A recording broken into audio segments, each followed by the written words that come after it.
दोस्तों, army officer बनना कई युवाओं का सपना होता है, लेकिन हर साल काफ़ी कम नियुक्तियां होने की वजह से कम लोग ही आर्मी ऑफिसर बन पाते हैं। आर्मी ऑफिसर बनने के लिए डिफेंस सर्विस एग्ज़ाम पास करना होता है, जो कि यूपीएससी द्वारा साल में 2 बार आयोजित होता है। इसके अलावा आर्मी ऑफिसर को कमीशन्ड ऑफिसर भी कहा जाता है, जो कि आईएएस और आईपीएस ऑफिसर के रैंक के बराबर होते हैं। तो दोस्तों, अगर आप एग्ज़ाम क्रैक करके इस मुकाम तक पहुंच जाते हैं तो आपको गवर्नमेंट के द्वारा काफ़ी आकर्षक सैलरी आपके रैंक के हिसाब से प्रोवाइड की जाती है। तो दोस्तों, आज की इस वीडियो में हम जानेंगे आर्मी ऑफिसर को उनके रैंक के अनुसार दी जाने वाली आकर्षक सैलरी के बारे में। तो दोस्तों, इस वीडियो के साथ अंत तक बने रहिए। चलिए दोस्तों, वीडियो शुरू करते हैं। तो दोस्तों, सबसे पहले हम बात करते हैं लेफ्टिनेंट रैंक की। लेफ्टिनेंट की यूनिफॉर्म के कंधे पर 2 स्टार लगे होते हैं। इसके अलावा एक लेफ्टिनेंट शुरुआती कमीशन्ड ऑफिसर रैंक होते हैं और इन्हें वायु यानी यंग ऑफिसर भी कहा जाता है। आईएमए या ओटीए से ट्रेनिंग पूरी करने के बाद उन्हें जो पहली पोस्ट मिलती है वह लेफ्टिनेंट की ही मिलती है। इसके अलावा एक lieutenant 9th highest commissioned officer rank होता है। अब हम बात करते हैं इन्हें मिलने वाली सैलरी के बारे में। तो दोस्तों, भारत में जब से 7th पे कमीशन लागू हुआ है, उसके बाद से ही आर्मी ऑफिसर की सैलरी काफ़ी ज़्यादा आकर्षक हो गई है। तो दोस्तों, लेफ्टिनेंट की जो स्टार्टिंग बेसिक पे सैलरी है वह 56,100 रुपये की होती है और बाकी सभी अलाउंसेस को मिलाकर एक लेफ्टिनेंट को टोटल 1,04,137 रुपीज़ पर मंथ की सैलरी दी जाती है। इसके अलावा एक लेफ्टिनेंट अपने 2 साल की सर्विस पूरी कर लेते हैं तो उन्हें लेफ्टिनेंट से कैप्टन के रूप में प्रमोट कर दिया जाता है। तो दोस्तों, अब बात करते हैं कैप्टन रैंक की। कैप्टन के यूनिफॉर्म के कंधे पर 3 स्टार लगे होते हैं। इसके अलावा एक captain 8th highest commissioned officer rank है और इनकी स्टार्टिंग बेसिक पे सैलरी 61,300 रुपीज़ की होती है और बाकी सभी अलाउंसेस को मिलाकर एक कैप्टन को टोटल 1,12,354 रुपीज़ पर मंथ की सैलरी दी जाती है। इसके अलावा जब कैप्टन अपने 6 साल की सर्विस पूरी कर लेते हैं तो उन्हें मेजर के रैंक पे प्रमोट कर दिया जाता है। साथ ही साथ उन्हें पार्ट बी एग्जाम क्लियर करना कंपलसरी होता है। तो दोस्तों, अब बात करते हैं मेजर रैंक की। मेजर के यूनिफॉर्म के कंधे पर एक अशोक स्तंभ लगा होता है। इसके अलावा मेजर इंडियन आर्मी में 7th highest commissioned officer rank होता है और इनकी स्टार्टिंग बेसिक पे सैलरी 69,400 रुपीज़ की होती है और बाकी सभी अलाउंसेस को मिलाकर एक मेजर को टोटल 1,25,152 रुपीज़ पर मंथ की सैलरी दी जाती है। तो दोस्तों, अब बात करते हैं लेफ्टिनेंट कर्नल रैंक की। लेफ्टिनेंट कर्नल रैंक के यूनिफॉर्म के कंधे पर एक अशोक स्तंभ के साथ 1 स्टार लगे होते हैं। इसके अलावा लेफ्टिनेंट कर्नल बनने के लिए ऑफिसर को 13 ईयर्स की सर्विस कंप्लीट करना कंपलसरी होता है और इसके साथ ही पार्ट डी एग्जाम क्लियर करना होता है। इसके अलावा लेफ्टिनेंट कर्नल इंडियन आर्मी में 6th highest commissioned officer rank होते हैं और इनको दी जाने वाली स्टार्टिंग बेसिक पे सैलरी 1,21,200 रुपीज़ की होती है और बाकी सभी अलाउंसेस को मिलाकर एक लेफ्टिनेंट कर्नल को टोटल 2,06,996 रुपीज़ पर मंथ की सैलरी दी जाती है। एक बात और दोस्तों, नीचे आप कमेंट बॉक्स में कमेंट करके बताओ कि आप इनमें से कौन सी एंट्री के थ्रू एग्जाम क्रैक करके आर्मी ऑफिसर बनोगे। नीचे कमेंट में बताएं। तो दोस्तों, अभी तक हमने जितने भी रैंक के बारे में बताया ये सभी टाइम स्केल रैंक्स हैं, यानी कि एक निश्चित समय के बाद यह रैंक मिल जाती है। लेकिन मेजर और लेफ्टिनेंट कर्नल के लिए पार्ट बी और पार्ट डी एग्जाम क्लियर करना कंपलसरी होता है। तो दोस्तों, अब आगे जिस रैंक के बारे में हम बात करने वाले हैं ये सभी सिलेक्शन ग्रेड रैंक्स होते हैं।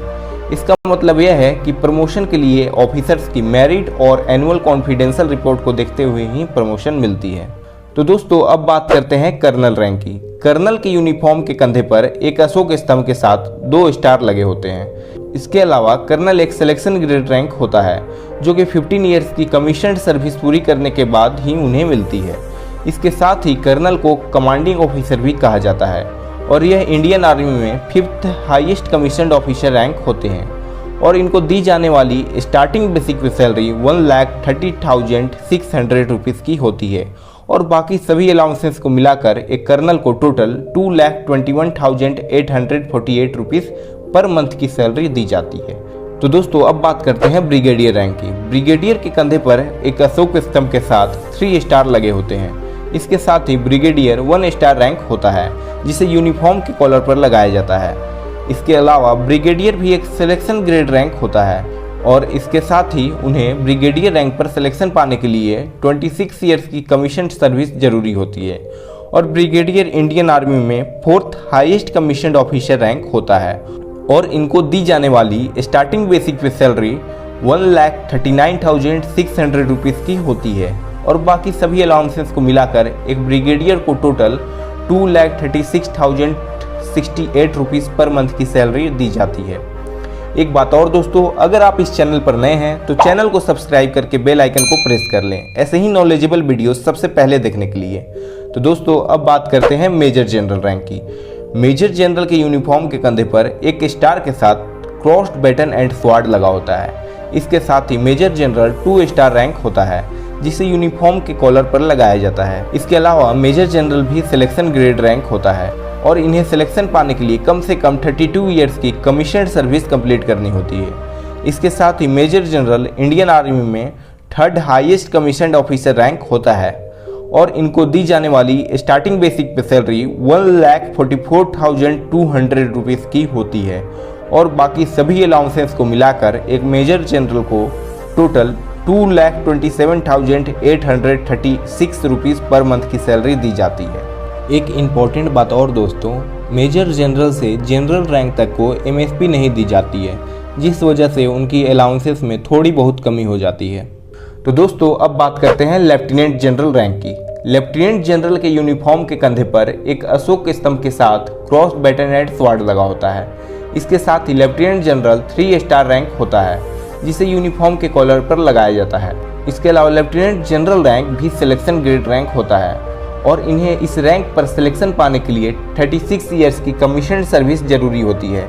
इसके साथ ही लेफ्टिनेंट जनरल को vice chief of army staff के तौर पर भी नियुक्त किया जाता है और यह इंडियन आर्मी में 2nd highest commissioned officer rank होता है और इनको दी जाने वाली स्टार्टिंग बेसिक पे सैलरी 2,25,000 रुपीज़ की होती है और बाकी सभी अलाउंसेस को मिलाकर एक लेफ्टिनेंट जनरल को टोटल 3,55,500 रुपीज़ पर मंथ की सैलरी दी जाती है। दोस्तों अब हम फाइनली बात करते हैं जनरल रैंक की। जनरल के यूनिफॉर्म के कंधे पर एक अशोक स्तंभ और एक स्टार के साथ क्रॉस्ड बैटन एंड स्वॉर्ड लगा होता है। इसके साथ ही जनरल 4 स्टार रैंक होता है जिसे यूनिफॉर्म के कॉलर पर लगाया जाता है।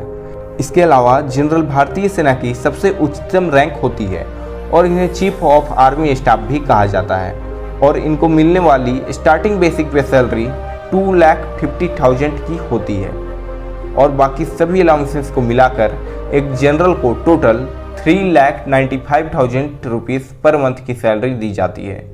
इन सभी रैंक्स के अलावा इंडियन आर्मी में एक और रैंक होती है जिसे फील्ड मार्शल रैंक कहते हैं। यह रैंक किसी को सम्मान की दृष्टि से दी जाती है।